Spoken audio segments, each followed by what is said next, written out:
नमस्कार। ये सेशन जो है वो बीएनएस के मेंस आंसर राइटिंग से संबंधित है और आप लोगों को मैंने बताया भी था कि मैं मेंस आंसर राइटिंग की क्लास भी लूँगा और मैंने जो टेस्ट लिया था, ये जो कॉपी मैं आपको दिखा रहा हूँ, मैंने जो टेस्ट लिया था उसी में से एक स्टूडेंट की कॉपी है और इस कॉपी के आधार पर ही जो कॉपी मैंने वही चुनी है जो ठीक-ठाक है। मुझे लग रहा है कि नहीं उसमें बेहतर तरीके से लिखा गया है। वही कॉपी आपके सामने मैं लाया हूँ और उसी के आधार पर मैं बताऊँगा कि क्या-क्या इसमें दोष हैं और क्या-क्या अच्छाइयाँ हैं, जिसके आधार पर आप अपनी कॉपी को कंपेयर कर पाएँगे और आपको पता चलेगा कि आखिर मेंस आंसर राइटिंग करते कैसे हैं। क्योंकि बहुत सारे स्टूडेंट ऐसे होते हैं, जिन्हें यहाँ तक आइडिया ही नहीं लग पाती कि आखिर मेंस में लिखते लोग कैसे हैं। देखिए मेंस में 2-3 चीज़ों को ध्यान रखना होता है बहुत ज़्यादा। पहला है टाइम मैनेजमेंट, दूसरा है कंटेंट्स और तीसरी है फ्रेमिंग आंसर की। इन 3 चीज़ों को अगर आपने मैनेज करने की आदत डाली, मैं कह रहा हूँ आदत डालना है आपको, क्योंकि आप हो सकता है कि चीज़ को घर पे अच्छा कर रहे हों, लेकिन जब आपको टेस्ट देना होता है तो आप अच्छा नहीं कर पाते या और उससे भी बुरा तब कर जाते हैं जब आप वास्तव में किसी परीक्षा को मेंस की परीक्षा दे रहे होते हैं। तो जानना और उसे एक्सप्रेस कर पाने के बीच एक लंबा गैप होता है और वो गैप आपको प्रैक्टिस से ही दूर होता है। अभी जो मैं कॉपी दिखा रहा हूँ, जिन लोगों ने टेस्ट दिया है उन्हें तो आइडिया लग रहा होगा, लेकिन जिन लोगों ने टेस्ट नहीं दिया है, वो केवल कॉपी देख रहे हैं कि आखिर आंसर राइटिंग कैसे करते हैं। उन्हें ये लग सकता है कि मुझे ये प्रश्न मिलता, बहुत आसान प्रश्न है, तो मैं उसको इनसे ज़्यादा अच्छे से लिख सकता था। जबकि इसकी संभावना कम है, क्योंकि ऐसा लगना और होने में बड़ा अंतर होता है। तो चलिए देर नहीं करते हैं और आप लोगों को बताते हैं कि आखिर देखिए जो पहला प्रश्न का आंसर जो लिखा गया है, ये बीएनएस का टेस्ट है। मैं फिर से पुनः दोहरा देता हूँ इस बात को। बीएनएस का टेस्ट है और उस बीएनएस के टेस्ट में जो पहला प्रश्न था वो ये था कि how many types of punishment, यानी भारतीय न्याय संहिता के अंतर्गत दंड के प्रकार क्या हैं, जुर्माना देने में व्यतिक्रम होने की दशा में दंड का क्या प्रावधान है। यही क्वेश्चन था। दंड के प्रकार और जुर्माना देने में व्यतिक्रम करने पर यानी डिफॉल्ट करने पर, फाइन देने में डिफॉल्ट करने पर क्या दंड दिया जाएगा, उसका क्या प्रोविजन है। चलिए शुरुआत करते हैं। सबसे पहले इन्होंने जो लिखा है वो देख रहे हैं आप कि पनिशमेंट क्या है, और ये बहुत अच्छी चीज है कि ये आपको बताना है। आपसे भले पूछा नहीं गया है कि पनिशमेंट क्या है, लेकिन फिर भी आप एक पनिशमेंट के बारे में बताएंगे कि पनिशमेंट होता क्या है, फिर आप काइंड्स पर आएंगे। तो दंड शरीर या संपत्ति के संबंध में एक यातना है जो राज्य द्वारा ऐसे व्यक्ति पर जिसे अपराधी घोषित किया गया है अधिरोपित किया जाता है। तो इन्होंने एक इंट्रोड के रूप में पनिशमेंट क्या है वो भी शॉर्ट में बता दिया और आगे आप अपने उचित पर कि बीएनएस के सेक्शन 4 में जो है वो बताया गया है कि दंड के प्रकार क्या हैं। तो आप देख रहे हैं ना, आईपीसी में दंड के प्रकार यहीं खत्म हो जाते थे, लेकिन एक प्रकार बढ़ गया कम्युनिटी सर्विस, और ये बात इन्होंने बताई भी है। बहुत बढ़िया, ये बताई भी है कि कम्युनिटी सर्विस पहले आईपीसी के अंतर्गत नहीं था, लेकिन भारतीय न्याय संहिता के अंतर्गत कम्युनिटी सर्विस को भी किया गया है। अब आप यहाँ लिखने की जरूरत तो नहीं है, लेकिन आप जानते हैं कि सेक्शन 23 बीएनएसएस जो है उसका एक्सप्लेनेशन आपको बता देता है कि कम्युनिटी सर्विस होती क्या है। चलिए ज्यादा डिटेल में नहीं जाते हैं, हम कॉपी पर ही रहते हैं। अब दूसरी बात क्या आ गई तुरंत कि फाइन देने में डिफॉल्ट करने पर क्या पनिशमेंट है। ये कॉपी जब मैंने इस प्रश्न को चेक किया आप लोगों की, तो इसमें बहुत लोगों के बहुत बहुत ओपिनियन आए, कुछ सही भी थे, कुछ कम भी थे, कुछ ज्यादा भी थे। इसमें इन्होंने लिखा है कि दंड का प्रावधान भारतीय दंड संहिता के माने फाइन देने में डिफॉल्ट करने पर सेक्शन 8 में बताया गया और कहता है जुर्माना देने में व्यतिक्रम का प्रावधान दिया गया है। 8(1) ये कहता है कि जहां वह राशि अभिव्यक्त नहीं है कि जुर्माना कितना होगा, वहां असीमित है, अनलिमिटेड हो सकता है, एक्सेसिव नहीं हो सकता, अत्यधिक नहीं हो सकता। इन्होंने बताई है, बहुत अच्छा। फिर उसके बाद कहती हैं इनका है कॉपी कि यदि अपराधी कारावास और जुर्माना दोनों से दंडनीय हो तो वह अवधि जिसके लिए जुर्माना देने में व्यतिक्रम हुआ है वह कारावास की उस अवधि के 1/4 से अधिक नहीं होगा जो उस अपराध के लिए अधिकतम निर्धारित है। बहुत बढ़िया। तो मतलब ये है कि जब कोई ऑफेंस ऐसा है जो इम्प्रिजनमेंट और फाइन दोनों से पनिशेबल है, ऐसे मामलों में फाइन देने में डिफॉल्ट करने पर कितना इम्प्रिजनमेंट होगा, तो उस ऑफेंस के लिए जितना मैक्सिमम हो सकता था उसके 1/4 से अधिक नहीं होगा, अब जितना दे दिया गया। नेचर का होगा उसका, नेचर कहता है कि उसी भांति का होगा जिस भांति का कारावास दिया जा सकता था। तो जिस भांति का कारावास दिया जा सकता था सादा या कठोर, तो उसी प्रकार से सादा या कठोर दिया जा सकता है। अब ये कहता है 8.5 कहता है कि जब अपराध केवल जुर्माने से दंडनीय है या सामुदायिक सेवा से दंडनीय है, तब डिफॉल्ट करने की क्या स्थिति होगी? जब वो 5,000 रुपए तक का है तो 2 महीने से अधिक नहीं, 10,000 रुपए तक का है तो 4 महीने से अधिक नहीं, और अन्य दशा में 1 वर्ष से अधिक अवधि के लिए नहीं हो सकता। मतलब फाइन देने में डिफॉल्ट करने पर इंप्रिजनमेंट कितना हो सकता है? तो मैक्सिमम 1 साल तक, इससे ज्यादा के लिए नहीं हो सकता। चलिए, तो ये आपका इनका पहला क्वेश्चन खत्म हो गया। अच्छा लिखा है, लेकिन कोशिश ये करिए, बहुत बढ़िया से लिखा है, लेकिन उसमें थोड़ा सा मैं बताऊंगा कि इसको आप कैसे लिख सकते थे तो और ज्यादा अच्छा कैसे हो सकता था। ठीक, हेडिंग डाल दिया कि फाइन देने में डिफॉल्ट करने पर इंप्रिजनमेंट कितना होगा, कारावास कितना होगा। इसको आपने 2 भागों में बांट दिया। पहला, जब कारावास और जुर्माने दोनों से दंडनीय हो अपराध। ठीक, जब कारावास और जुर्माना दोनों से दंडनीय हो। और दूसरा क्या हो गया कि जब अपराध केवल जुर्माने से दंडनीय, केवल जुर्माने से दंडनीय, तब क्या स्थिति होगी? दोनों में अलग अलग चीजें। तो जब दोनों से दंडनीय है, तब ऐसी स्थिति में क्या होगा? इसमें आपको पॉइंट क्या कर देना है कि 1/4 से अधिक नहीं, लिखा है ऊपर, 1/4 से अधिक नहीं, एक बात। दूसरी बात कि वो जो जुर्माना देने में डिफॉल्ट करने पर जो जेल होगा वो उस मूल कारावास के अतिरिक्त होगा। इसको भी हाईलाइट करना है, इस कॉपी में मैंने पढ़ा था, ये भी लिखा हुआ है। और तीसरी चीज किस पर क्या ध्यान देना है कि उसी भांति का होगा, यानी उसकी प्रकृति इन्होंने लिखी हुई है ना।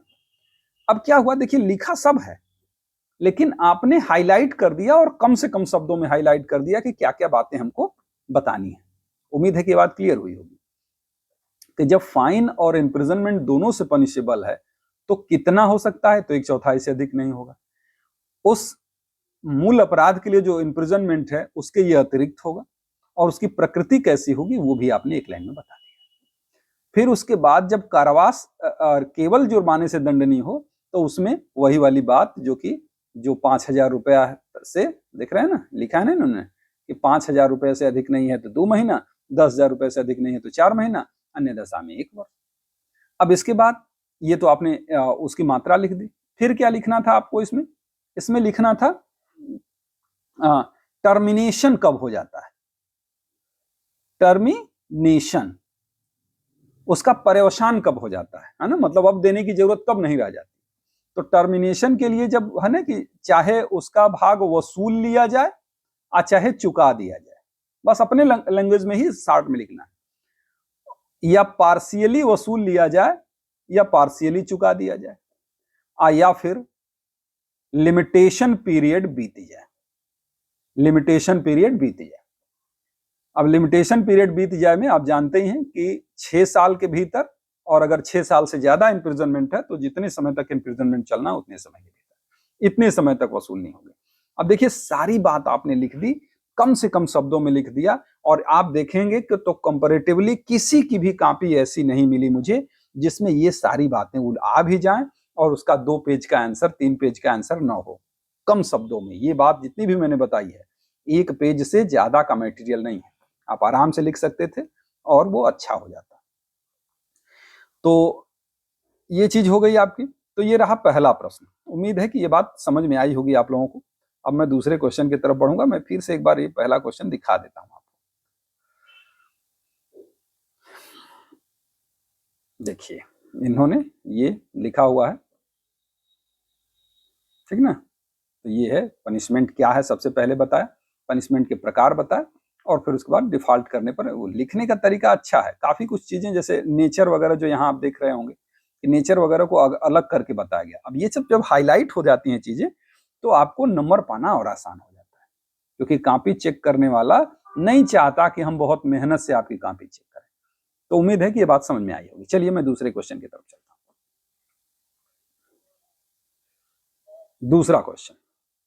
दूसरा क्वेश्चन क्या है? एक सेकंड में देख के बताता हूं कि दूसरा क्वेश्चन क्या है। हाँ, दूसरा क्वेश्चन क्या है कि प्राइवेट प्रतिरक्षा का अधिकार क्या है, किन दशाओं में प्राइवेट प्रतिरक्षा के अधिकार का विस्तार मृत्यु तक होता है। What is the right of private defense? Under what circumstances does the right of private defense extend to causing death? पूरी राइट ऑफ प्राइवेट डिफेंस को नहीं पूछ रहा है, राइट ऑफ प्राइवेट डिफेंस क्या है और राइट ऑफ प्राइवेट डिफेंस में डेथ कब किया जा सकता है। चलिए, तो अब हम इस क्वेश्चन को लिखते हैं। राइट ऑफ प्राइवेट डिफेंस क्या है, ये बात नहीं भी पूछा जाता तब भी आपको ये बताना था इंट्रो के रूप में ही कि राइट ऑफ प्राइवेट डिफेंस क्या है। तो सबसे पहले क्या है कि राइट ऑफ प्राइवेट डिफेंस को डिफाइन तो नहीं बीएनएस में किया गया है। प्राइवेट सुरक्षा का अधिकार विधि द्वारा प्रदत्त वह अधिकार है जिसके द्वारा कोई व्यक्ति युक्तियुक्त बल का प्रयोग करके अपने और किसी अन्य व्यक्ति की संपत्ति और शरीर को सुरक्षा प्रदान करता है। तो ये बहुत बढ़िया, ये इंट्रो के रूप में आ गई बात और ये लिखना जरूरी था, ये लिखना ही चाहिए। लिखा है प्राइवेट प्रतिरक्षा का अधिकार प्रत्येक व्यक्ति को अपनी निजी सुरक्षा करने के अधिकार है। यही कारण है कि निजी सुरक्षा के अधिकार के लिए कार्यों को भारतीय न्याय संहिता की धारा 34 से लेकर 44 तक आपराधिक दायित्व से मुक्त रखा गया। चलिए, ये भी इंट्रोडक्शन का पार्ट हुआ, बढ़िया है। इंट्रोडक्शन तो लिखना ही था। उसके बाद आप चाहें तो लिख सकते थे कि कारण, आखिर राइट ऑफ प्राइवेट डिफेंस क्यों दिया जा गया है, राइट ऑफ प्राइवेट डिफेंस क्यों दिया गया है, क्या जरूरत थी, कानून व्यवस्था अपने हाथ में लेने की क्या जरूरत थी, क्यों दिया गया ये।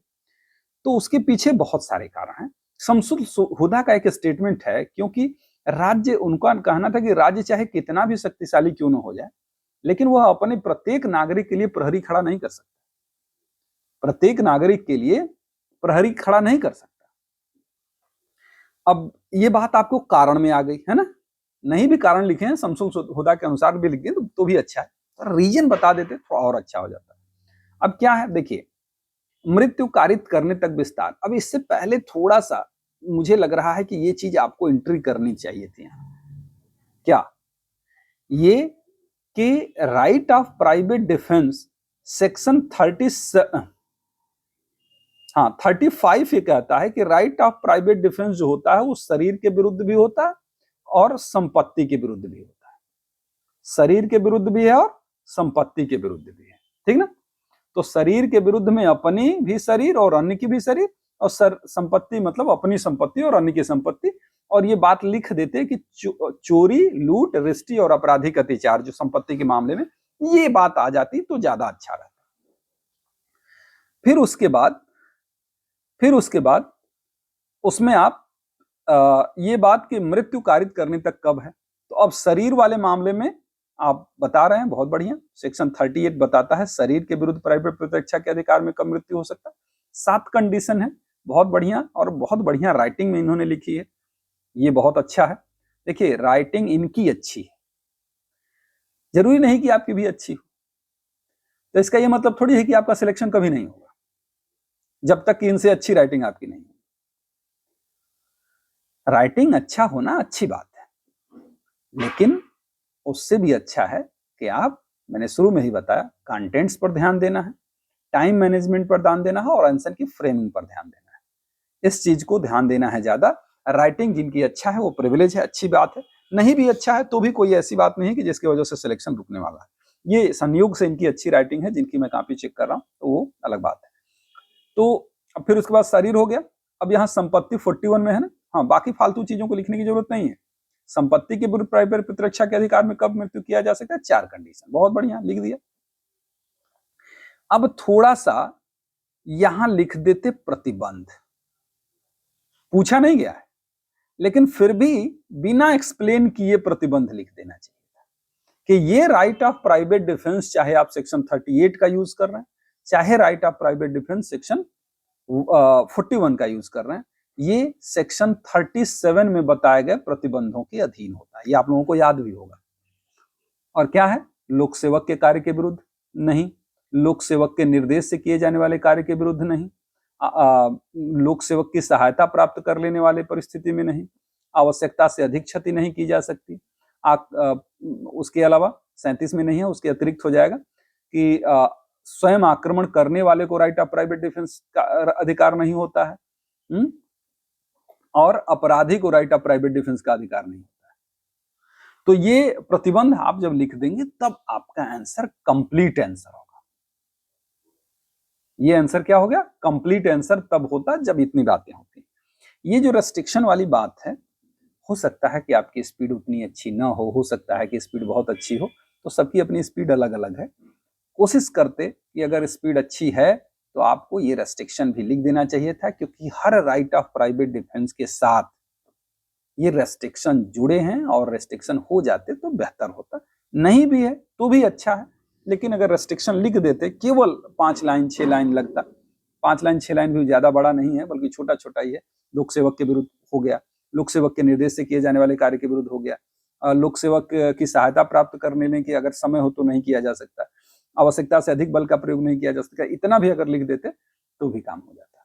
ठीक, चलिए अब अगला क्वेश्चन की तरफ बढ़ते हैं। अगला क्वेश्चन है किडनैपिंग वाला। मैं क्वेश्चन पढ़ देता हूं, क्या है ये। देखिए क्वेश्चन बहुत आसान आसान है, बहुत इंपॉर्टेंट भी है और बहुत आसान भी, लेकिन जब आप लिखने बैठेंगे ना तब आपको समझ में आएगा कि, और एक मैं पूरा करने के बाद एक कॉमन बताऊंगा कि उसमें आपको और क्या काम करना है।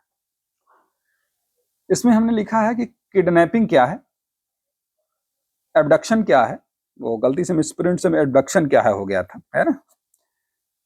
यह किडनैपिंग या एबडक्शन दोनों में भिन्नता क्या है, क्या एक मेजर पर्सन का भी किडनैपिंग हो सकता है, क्या यह कंटिन्यूइंग ऑफेंस है? ये तो बहुत बड़ा प्रश्न हो गया था, तो चलिए देखते हैं क्या लिखा गया है। तो ये अपहरण हो गया ना, गलती से इसमें अपहरण लिखा गया था।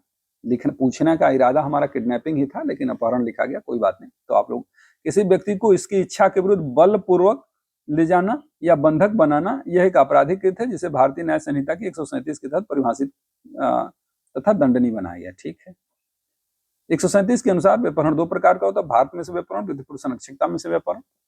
किसी व्यक्ति को भारत की सीमाओं से पर ले जाना भारत में से व्यपहरण हो गया, और उस व्यक्ति की ओर से वैध रूप से सहमति देने वाले किसी व्यक्ति की सहमति लिया जाया है तो वो संरक्षकता में से व्यपहरण। अच्छा, सीमाओं से पर ले जाना, हाँ, और उस व्यक्ति उसकी ओर से या उसकी तरफ से वैध रूप से सहमति देने के लिए किसी व्यक्ति की सहमति के बिना भारत से बाहर ले जाना। और दूसरा है किसी बालक या विकृत चित्त को ले जाना या बहका ले जाना, विधिपूर्ण संरक्षकता में होना चाहिए। वेरी गुड, ले जाना बहका ले जाना उस संरक्षक की सहमति के बिना किया गया, बहुत बढ़िया। वरदराजन की केस भी आ गई, किडनैपिंग और अबडक्शन में अंतर भी आ गया। ठीक है, चलिए बहुत बढ़िया। देखिए इन्होंने बहुत बढ़िया अंतर करने का आधार लिखा है, फिर किडनैपिंग लिखा है, फिर अपहरण लिखा है। सब विधिपूर्ण संरक्षकता में होना, प्रकृति, आशय, सहमति, मूल अपराध, दायित्व।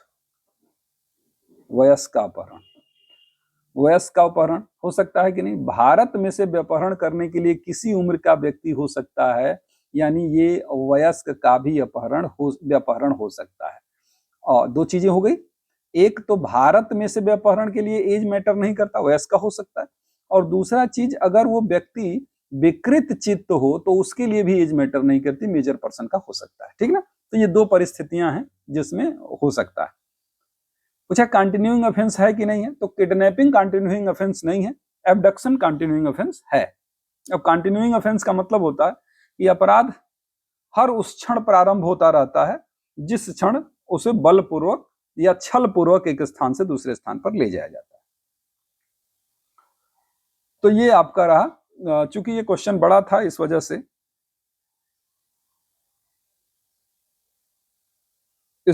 जो है, और कुछ एक्स्ट्रा लिखने का तो समय ही नहीं था आप लोगों के पास। फिर उसके बाद अगला क्वेश्चन ये है, कल्पेबल होमिसाइड क्या है, क्या वे तथा वे कौन सी परिस्थितियां हैं जो आपराधिक मानववध को हत्या बना देती हैं। बहुत बढ़िया क्वेश्चन। तो आपको सबसे पहले ये मान लीजिए इंट्रोडक्शन में उन्होंने ये बढ़िया चीज लिखी हुई है, फिर उसके बाद ग्राफ भी बनाया हुआ है, फिर उसके बाद ये ग्राफ भी बनाया हुआ है, ठीक ना, कि लॉफुल होमिसाइड और अनलॉफुल होमिसाइड।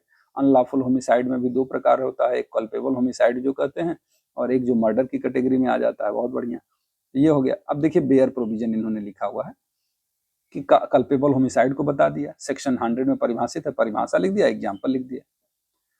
अब कल्पेबल होमिसाइड मर्डर कब हो जाता है? सेक्शन 101 में कल्पेबल होमिसाइड जो है मर्डर बन जाती हैं। वो चारों कंडीशन होने के कार्य मृत्यु कारित करने की आशा से किया जाए, ऐसी शारीरिक क्षति कारित करने की आशा जिसके बारे में अपराधी जानता हो कि उससे मृत्यु होना संभव है, प्रकृति के मामूली अनुक्रम में मृत्यु के लिए पर्याप्त हो, जानता हो कि इतना कार्य इतना आसान संकट, वो सारी चीजें इन्होंने लिखी है तो हत्या बना देता है। ठीक है, ये सब चीजें कंप्लीट हो गई। कल्पेबल होमिसाइड क्या है? बस यहाँ एक चीज मुझे थोड़ी सी कमी लग रही है कि कल्पेबल होमिसाइड जब आपने लिखा तो कल्पेबल होमिसाइड के एसेंशियल लिखते तो और भी ज्यादा अच्छा होता। कि कल्पेबल होमिसाइड क्या है आपने ये लिखा, तो ये अगर इलस्ट्रेशन ना भी लिखते, एसेंशियल लिख देते तो ज्यादा सटीक होता कि कल्पेबल होमिसाइड क्या है, कौन कौन सी कंडीशन को करने पर कल्पेबल होमिसाइड होता है, और वो कल्पेबल होमिसाइड कब मर्डर हो जाता है। ये आपने बहुत बढ़िया लिख दिया, हो गया काम। ठीक है ना? तो क्वेश्चन बहुत बड़ा नहीं था लेकिन ठीक था और बहुत सिंपल था।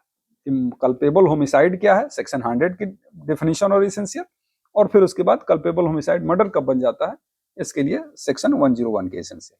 तो ये हो गए आपके। और ऐसा अगर जिन लोगों ने भी लिखा था बहुत बढ़िया।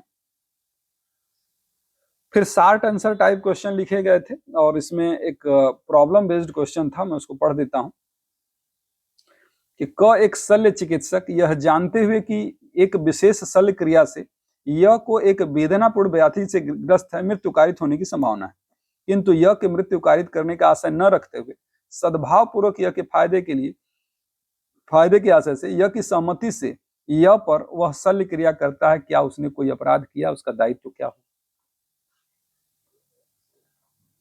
A surgeon knowing that a particular surgical procedure may cause the death of Y who is suffering from a painful disorder, but without any intention to cause Y's death, and in good faith for Y's benefit perform the surgery with Y's consent, has A committed any offense, explains A liability। तो आप समझ गए ना ये example कहां से आ गया? ये एग्जाम्पल आ गया सेक्शन 26 से। अब इनका फॉर्मेशन क्या है लिखने का, समस्या है वो वाली बात, ठीक है। अब आंसर लिखना शुरू किया है तो प्रस्तुत समस्या भारतीय 26 पर आधारित है और यहाँ क ने कोई अपराध नहीं किया है, बहुत बढ़िया। सबसे पहले आपने लिखा, फिर लीगल प्रोविजन लिख दिया कि सेक्शन 26 कहती क्या है, सेक्शन 26 कहती क्या है, उसका बियर प्रोविजन लिख दिया और फिर उसके बाद उसकी क्या कर दी, एक तरीके से व्याख्या कर दी, एक्सप्लेन कर दिया उसको। अब फिर उसके बाद क्या निकाल दिया, निष्कर्ष निकाल दिया, ठीक ना। अब यही तरीका होता है प्रॉब्लम बेस्ड क्वेश्चन लिखने का, यही है। पहली लाइन में आपने आंसर लिख दिया, पता चल गया कि आपको सही आंसर पता है। फिर उसके बाद लीगल प्रोविजन कि किस धारा से संबंधित प्रॉब्लम है और धारा का क्या प्रावधान है। फिर उसके बाद उसको एक्सप्लेन कर दिया, थोड़ा सा एक्सप्लेनेशन यहाँ थोड़ा सा और ज्यादा हो जाना चाहिए था, एक दो मतलब 5-6 लाइन का होता तो और ज्यादा अच्छा होता। तो ये व्याख्या हो गई और ये निष्कर्ष निकल गया, ठीक है। तो इस तरीके से आपको प्रॉब्लम बेस्ड क्वेश्चन के आंसर लिखने हैं। अब दूसरी समस्या क्या थी, ये थोड़ा हमने जानबूझ के कंफ्यूजन क्रिएट करने वाली समस्या दी थी।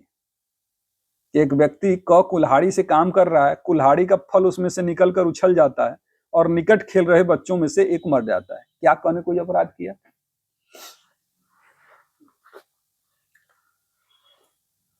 अब इसमें किसी भी तरीके से मैंने ये नहीं कहा कि उसकी तरफ से सावधानी का अभाव नहीं था, इस प्रश्न में मैंने कहीं नहीं लिखा है। प्रॉब्लम जो दिया है इसमें मैंने ये बात नहीं लिखी है कि सावधानी का उसके तरफ से कोई अभाव नहीं था। अब ये आपको लिए मैंने छोड़ दिया है कि जो चाहे अपने दिमाग से, अपनी समझ से, व्याख्या से उसको अपनी तरफ खींच ले।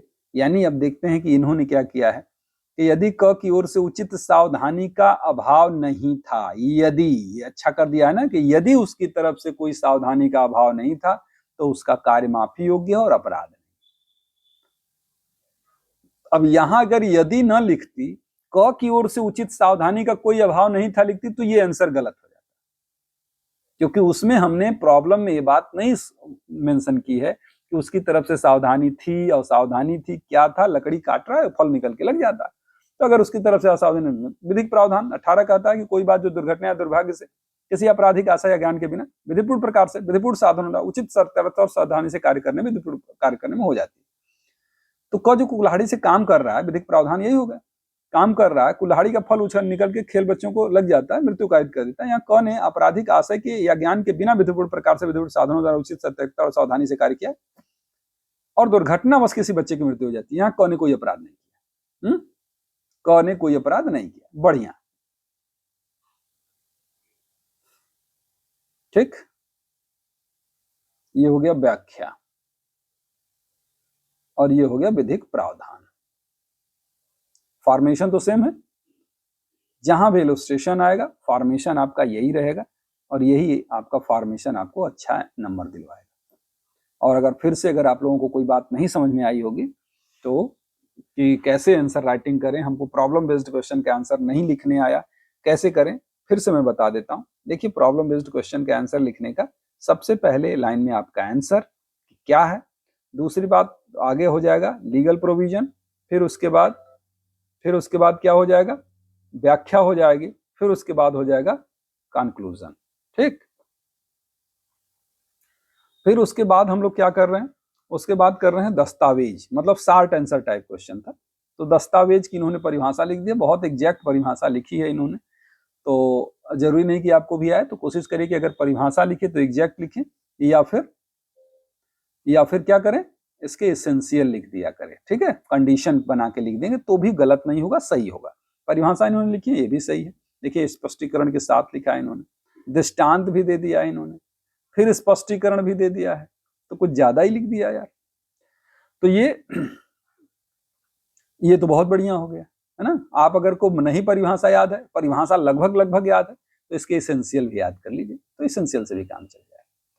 फिर उसके बाद आ जाता है, देखिए यहां तक है, फिर स्वेच्छा को 233 में डिफाइन किया गया है, वॉलंटरली, जिसको कहते हैं वॉलंटैरिली, ठीक ना, इसको डिफाइन किया गया, इन्होंने परिभाषा लिख डाली है, दृष्टांत भी लिख डाला है।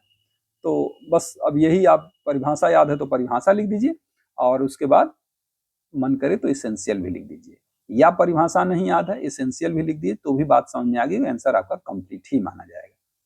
फिर उसके बाद आपराधिक बल है, आपराधिक बल जानते हैं सेक्शन 129 में डिफाइन है, और आपराधिक बल में आप ऐसा कर सकते हैं,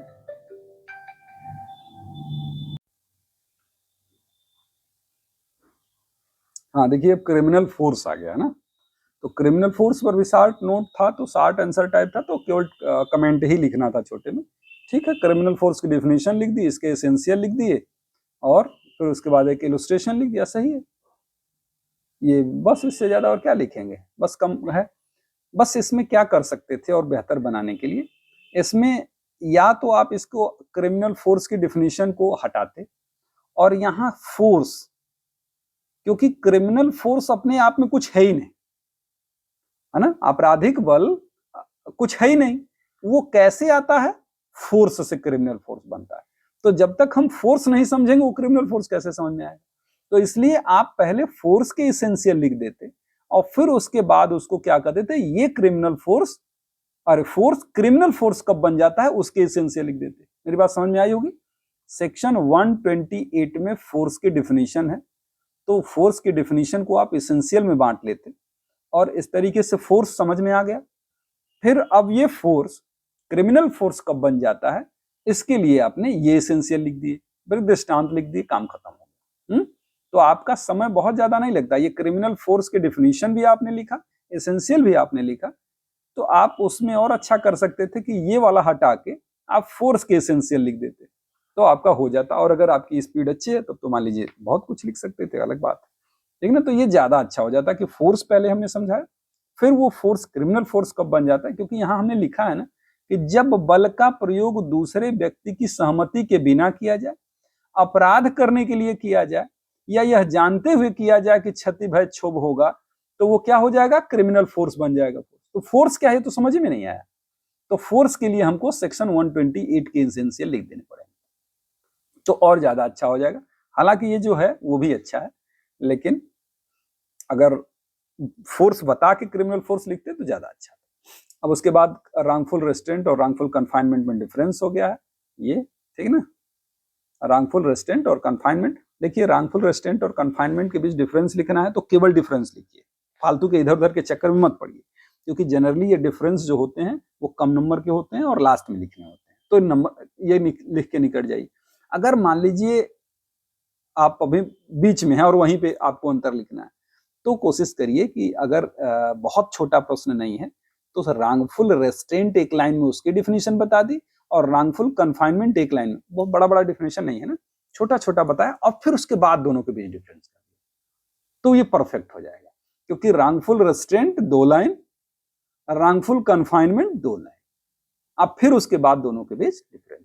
लेकिन जनरली क्या होता है कि जब हम परीक्षा देते हैं तो लास्ट में ये सब प्रश्न करते हैं और लास्ट में हमारे पास समय नहीं होता है कि हम ज्यादा डिटेल में जाए, तो इसी तरीके से लिख के निकल जाते हैं। ठीक, देखिए इतने सारे अंतर किए गए हैं, खूब सारे अंतर सदोष परिरोध और उसमें किए गए हैं, बहुत सारे अंतर किए गए हैं। वही है, अब आप जान ही रहे हैं कि हर्ट जो होगा, हर्ट 114 में जो कोई किसी एक व्यक्ति में शारीरिक पीड़ा, रोग या अंग शैथिल्य कारित करता है का आधा उपहति करता है, और ये उपहति क्या हो जाती है, घोर उपहति हो जाती है जब वो इन 7 प्रकारों में से 8 प्रकारों में से किसी प्रकार से हो जाती है। जीवन को संकटापन्न करना, 15 दिन तक शारीरिक पीड़ा में रहना, या अपने मामूली कामकाज को करने में असमर्थ। बहुत बढ़िया। फिर बाकी ये सेक्शन पूछे गए थे, एकांत परिरोध, आपराधिक षड्यंत्र, महिला की लज्जा भंग करने की आशा से हमला बल का प्रयोग, दृश्य रतिकता, पीछा करना, क्रूरता की परिभाषा, 111 संगठित अपराध, आतंकवादी कृत्य, अम्ल का प्रयोग करके स्वेच्छा घोर उपहति, 132 लोग कर्तव्य। तो ये सारे सेक्शन भी आपने लिखे हैं, तो ये काफी बहुत अच्छी है। अब एक कॉमन तरीके से मैं सबको सलाह दूंगा, कोशिश ये किया करिए कि जब भी आप मेंस के आंसर राइटिंग कर रहे हैं तो उसमें जितने भी फेमस टॉपिक हैं, जैसे क्रिमिनल फोर्स ही था, किडनैपिंग था, कल्पेबल होमिसाइड और मर्डर का था, ये बहुत इंपॉर्टेंट टॉपिक है। कोशिश करिए कि उसमें लीडिंग केस तो आपने लिखे हैं, रिसेंट केस डालने की कोशिश करिए, ठीक है ना? तो करेंगे कैसे? रिसेंट केस समझते हैं ना, जैसे आप 2025 में परीक्षा दे रहे हैं मान लीजिए मेंस की, तो आपको 2024 की केस उसमें हो, या अगर मान लीजिए लास्ट में दे रहे हो तो 2025 की भी केस अगर हो जाए तो ये बहुत अच्छी चीज है, आपके आंसर की क्वालिटी को तुरंत बढ़ा देगा। अन्य लोगों की कॉपी की तुलना में आपकी कॉपी तुरंत जो है वो बोनस नंबर ले लेगी। 12 नंबर के प्रश्न में आपको 1 नंबर एक्स्ट्रा डेफिनेटली मिल ही जाना है, तो वो आप अन्य की तुलना में बेहतर हो ही जाएंगे। तो कोशिश करिए, और ऐसे करें, कैसे करेंगे? परीक्षा के समय नहीं, कोशिश करिए कि जैसे एक दिन बैठे और गूगल ले लिया, लाइव ला और तमाम ऐसे स्रोत हैं जहां नई नई केसेस मिल जाती हैं, आप उस बैठे किडनैपिंग पर केस खोज लिए, एबडक्शन पर केस खेस लिए, क्रिमिनल फोर्स पर कर लिया, मर्डर और कल्पेबल होमिसाइड पर कर लिया, मतलब जितने भी इंपॉर्टेंट टॉपिक हैं उस पर रिसेंट केस खोज के हमने वो पेज पर नोट्स में मेंशन कर लिया, और ताकि जब भी हम रिवीजन करें तो वो चीज हमारे दिमाग में आती है। तो कोशिश देखिए, देख लीजिए, आप लोगों को ऐसे ही मेंस की आंसर राइटिंग करनी है, बहुत बढ़िया कॉपी है ये, लेकिन इसमें भी और ज्यादा अपडेट इसको किया जा सकता है। चलिए, तो इस क्लास को हम लोग यहीं खत्म करते हैं और फिर मिलेंगे अगली वीडियो में, तो कुछ और सारी बातें करेंगे। Thank you, bye bye.